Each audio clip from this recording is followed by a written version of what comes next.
So let me move to the highlight of the evening. You know, I wanted this question. You know, I have not had the opportunity until actually tonight to meet Frank. So I wanted to take a stab at, well, like, who is Frank Giustra? You know, is he somebody that helps in a very philanthropic way with his friends? Is he somebody that's receiving awards from world leaders for his generosity? Is he just a ham that really wants to be the next Marlon Brando? Or is he the generous benefactor that is currently spending $5 million to build a refugee center on the island of Lesbos for Syrians? And perhaps, maybe he's all of these men. So, just before I transition into Frank and David, here are some comments that one of his friends and what he has to say about philanthropy. You know, I just loved him because he was so enthusiastic and he wanted to do all this. And I was overwhelmed when he told me that he was going to commit a huge amount of his life and a huge amount of his fortune to helping other people have their stories. And the thing I like about him is he's both idealistic and very hard-headed. So he doesn't want to waste his money and he doesn't want to waste his time. A lot of wealthy people live under this illusion that having that wealth gives them something that the rest of us don't have, and it doesn't. It doesn't buy you peace, and it doesn't buy you immortality.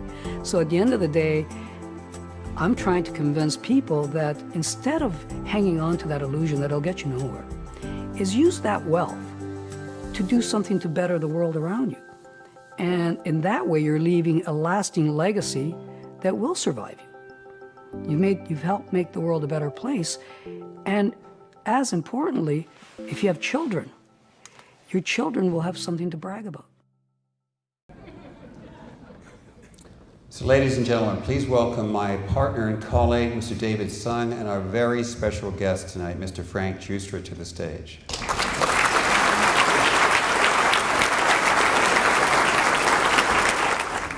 I think from the video we just saw, it tells us everything we need to know about Frank's passion for giving. But in fact, he is a man of many disciplines, including successful entrepreneurship in the areas of finance, mining, investing, the film and music entertainment production business, the olive oil and food industries, and of course, philanthropy. As we saw, he has partnered with former US President Bill Clinton to form, through a $100 million donation, formed the Clinton-Giustra Enterprise Partnership. And in 2014, he was also the recipient of the Dalai Lama Humanitarian Award. Frank? Yeah.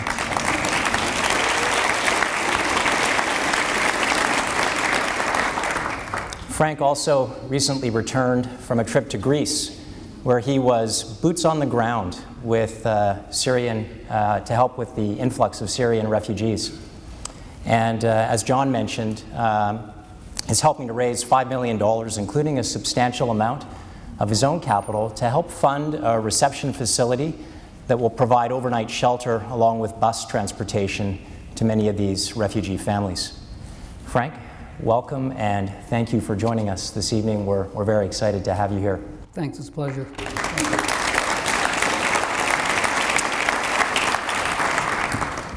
Now, you've been involved in business for many years. You've built multiple companies as a hugely successful CEO.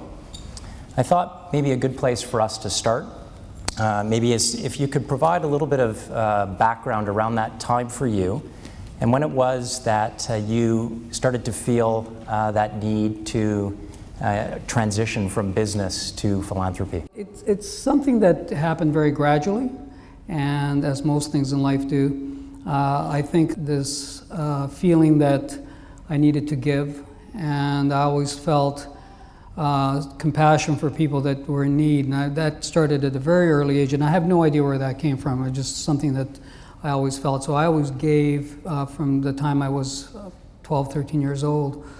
And that continued into my adult life until, while I was accumulating my wealth. But the pivotal moment was when I met Bill Clinton. I used to listen to his speeches, and I saw in him a man that could motivate with words and really inspire people to just change the way they looked at the world.